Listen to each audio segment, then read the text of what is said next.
Bonjour et bienvenue sur le podcast La quête de l'équilibre, le podcast qui tend à harmoniser notre vision de la vie et à faire naître notre paix intérieure.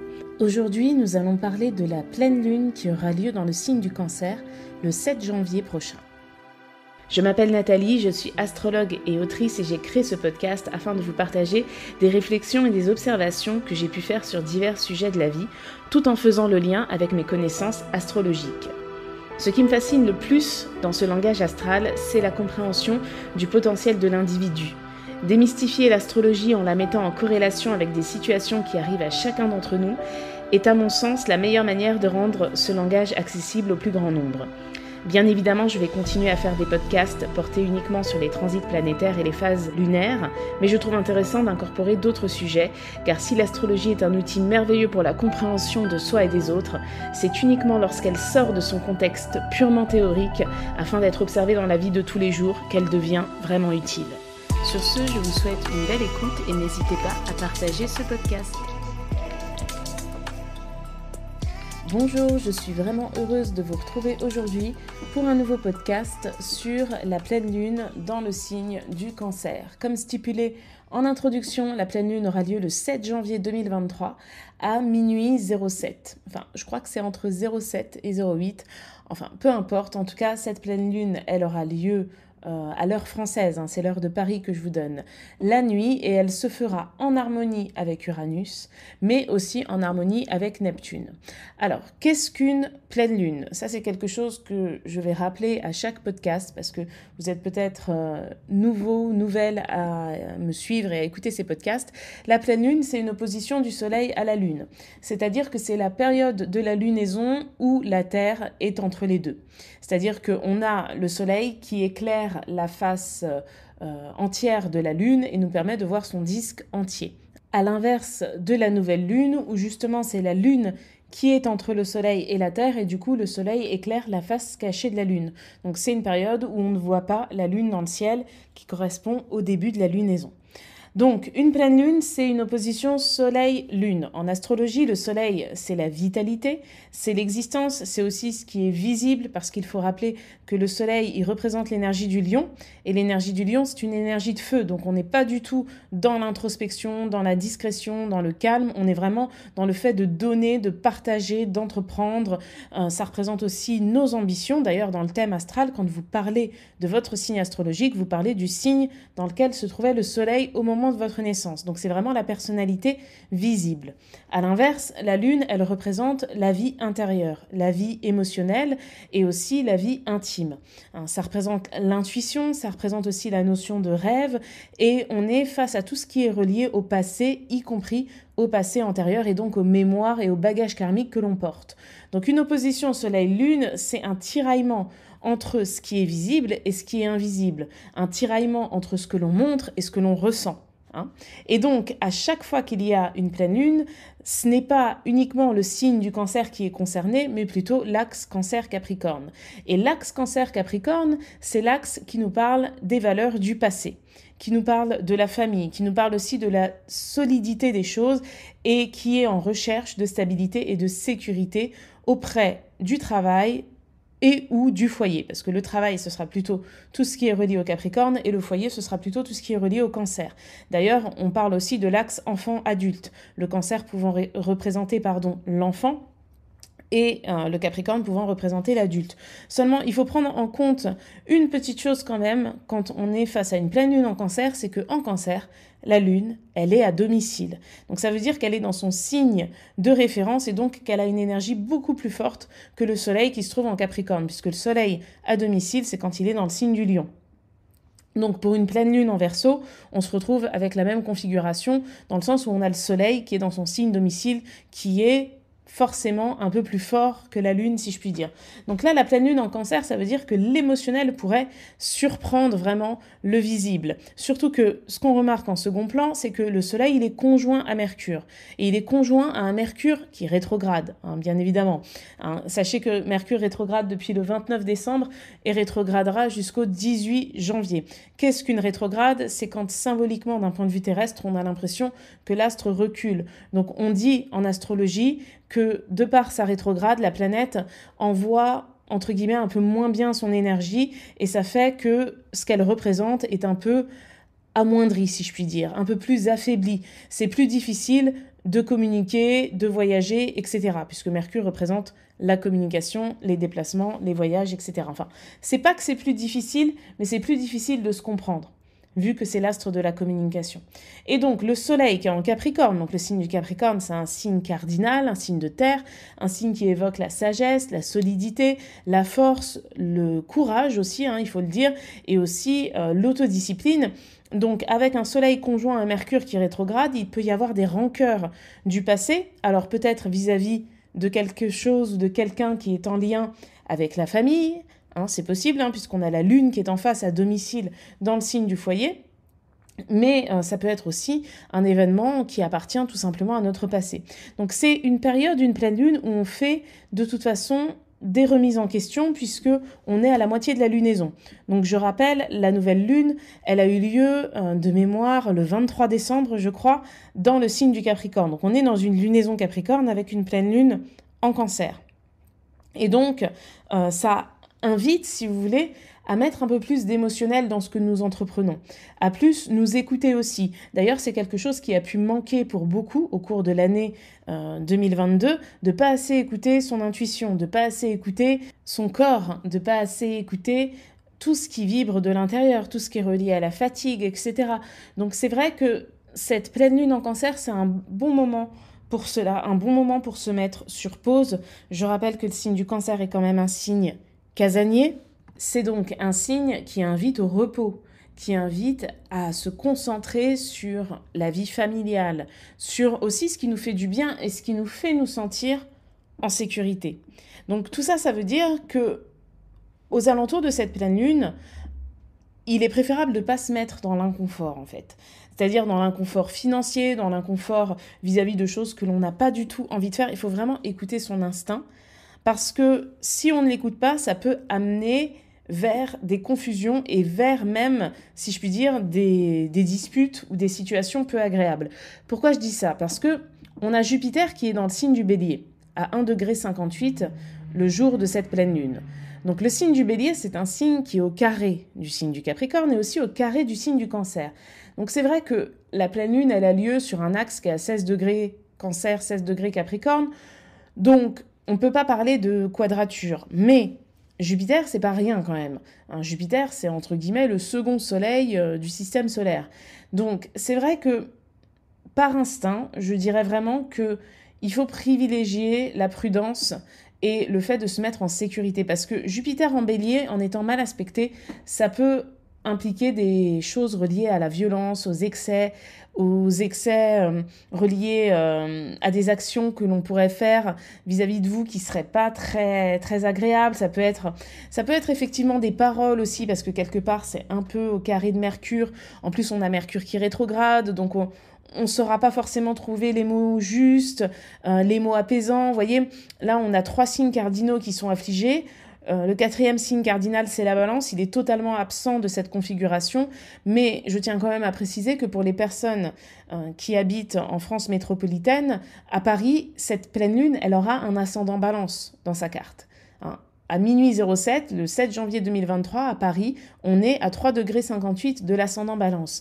Et l'ascendant, c'est le libre arbitre. Et le libre arbitre, on voit bien qu'il tend vers quelque chose de juste, d'harmonieux. Mais est-ce que ce sera facile d'apaiser les tensions avec ce carré à Jupiter? Pour beaucoup, je ne pense pas. Donc si vous avez, je ne sais pas, peu importe votre situation, mais si ce samedi 7 janvier, je dirais même durant tout ce week-end, il y a des choses que vous n'avez pas spécialement envie de faire, que vous préférez vous préserver, que vous préférez aussi être au calme, etc., je pense qu'il faut vraiment s'écouter. Et d'ailleurs, j'ai même envie de dire que en vous écoutant, si vous voyez que ça énerve des gens, ça sera peut-être un début de réponse à certains tracas que vous pouvez avoir. Vraiment. Donc, de toute façon, d'une manière générale, la pleine lune dans le signe du Cancer, elle éclaire cette notion de famille, de foyer, de lieu de résidence. Donc, c'est une période où il peut y avoir beaucoup de questions qui se posent par rapport à cela. Seulement, qu'est-ce qui fait vivre un foyer ?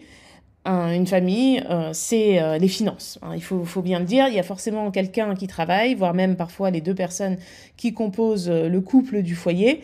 Donc le travail, c'est symbolisé par les signes de terre. Et dans cette pleine lune, on a Uranus en taureau, qui est un signe de terre, qui est en harmonie avec la lune. Donc, à mon sens, vu que Uranus symbolise le changement, d'ailleurs je précise aussi qu'on a le nœud nord, qui est conjoint Uranus et qui est donc aussi en harmonie avec la lune. Le nœud lunaire nord, c'est la direction karmique vers laquelle on doit tendre. De toute façon, cette année, je crois que j'en avais parlé dans mon précédent podcast, mais il faut savoir que l'année, elle a commencé avec la lune en taureau. Donc ça veut dire que d'un point de vue karmique, si je puis dire, le taureau, c'est-à-dire la matière, l'argent, les finances, d'une manière générale, le travail et toutes les possessions qu'on peut avoir, ça va être au centre de beaucoup de choses. Il est possible qu'on réforme certaines choses par rapport à cela. Je parle de réforme parce qu'on a Uranus qui est en taureau jusqu'en 2026, donc ça veut dire qu'on vit une phase de changement par rapport au signe du taureau, y compris d'ailleurs par rapport à l'alimentation, etc. Donc cette notion de changement, elle est présente au cœur de cette nouvelle lune par le biais de l'harmonie de la lune à Uranus. D'ailleurs, Uranus en taureau et la lune en cancer, il faut quand même savoir que le signe du cancer et le signe du taureau sont des signes qui se ressemblent beaucoup, notamment vis-à-vis de leurs besoins de sécurité financière. Alors, c'est pas forcément pour les mêmes raisons, c'est-à-dire que le taureau, lui, il se base sur ce qui est concret, sur ce qu'il possède concrètement, tandis que le cancer, il a besoin de finances justement pour se sentir à l'abri dans le foyer.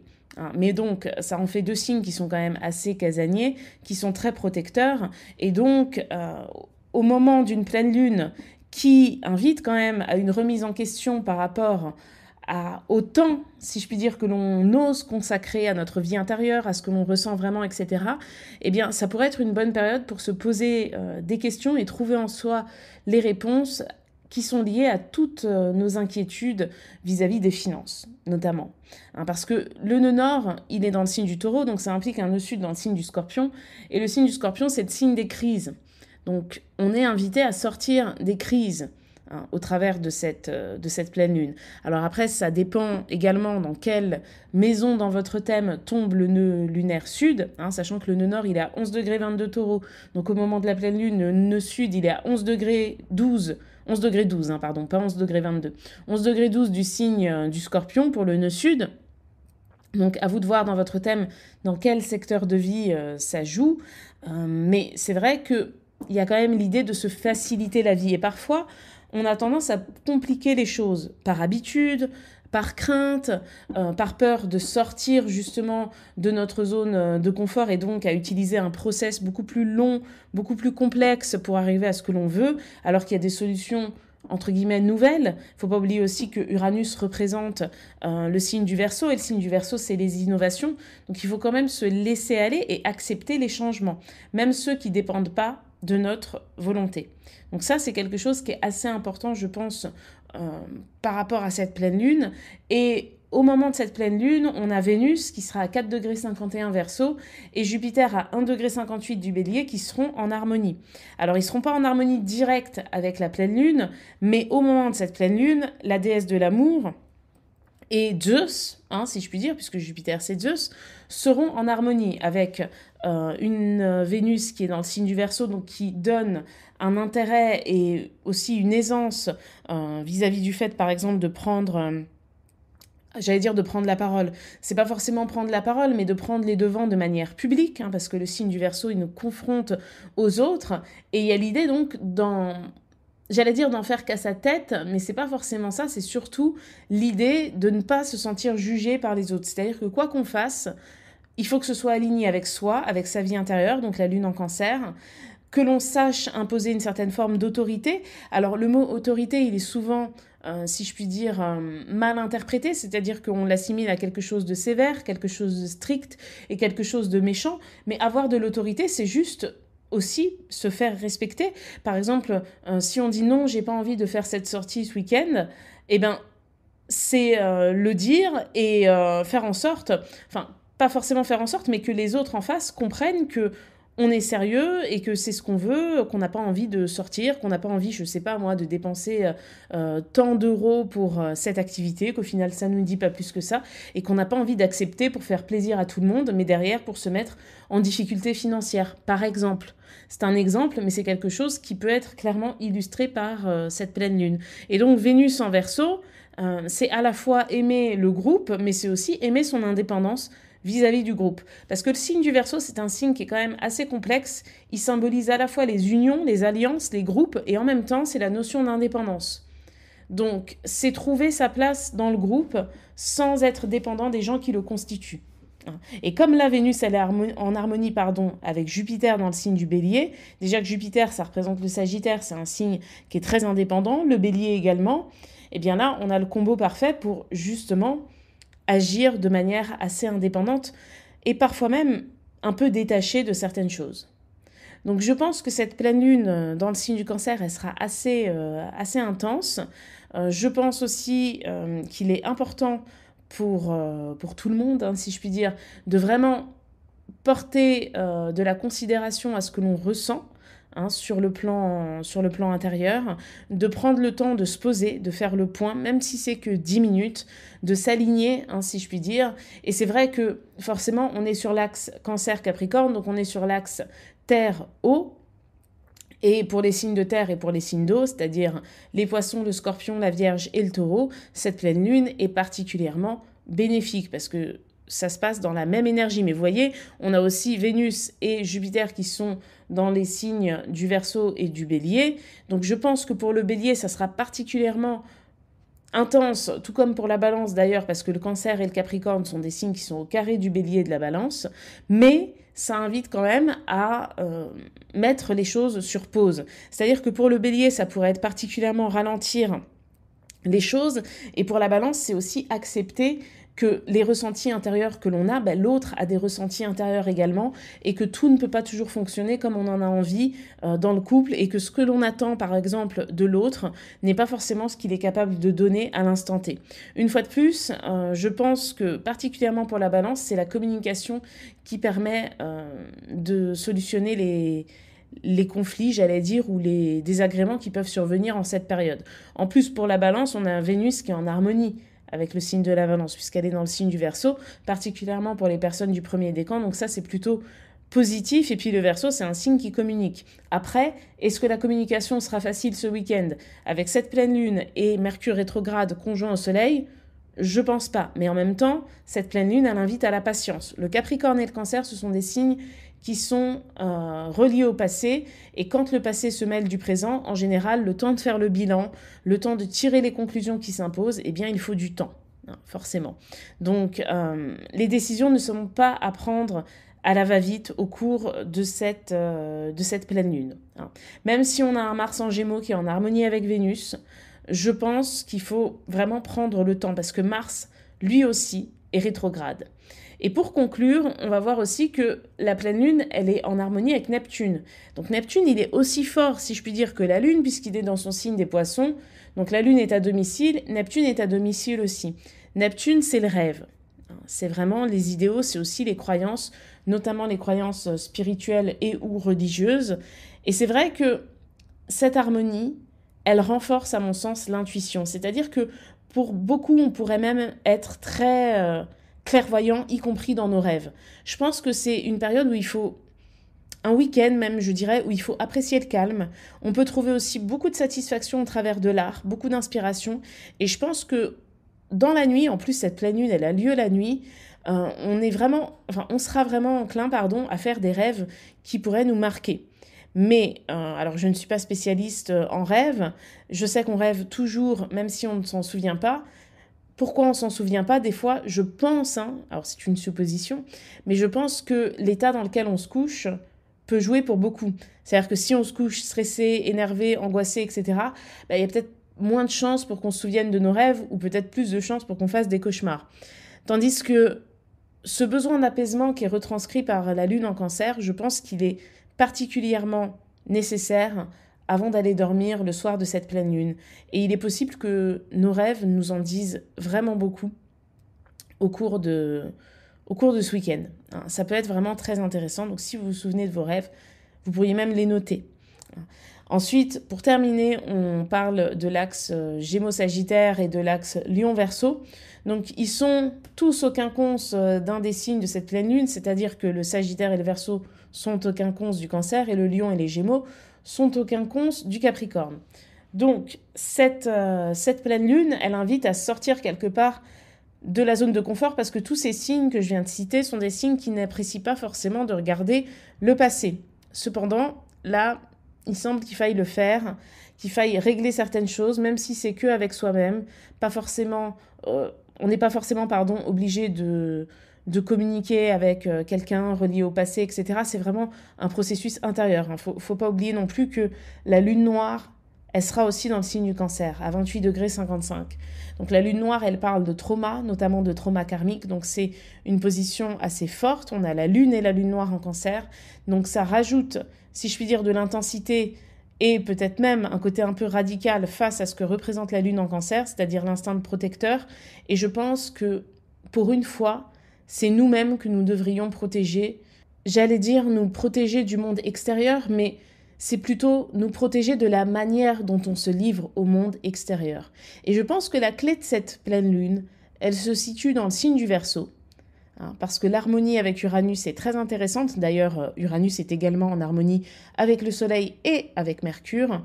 Et je pense très sincèrement que c'est vraiment en trouvant l'équilibre parfait entre le moi et les autres, entre la notion d'indépendance et la notion de dépendance au groupe, à l'autre, au relationnel d'une manière générale, qu'on pourra vivre au mieux l'énergie de cette pleine lune. Donc voilà, écoutez, j'ai terminé cette analyse, j'espère qu'elle vous a plu. N'hésitez pas à laisser des commentaires sur YouTube et ou à me contacter sur Instagram si vous avez des questions. Et je vous souhaite par avance une excellente pleine lune et je vous dis à bientôt. Au revoir.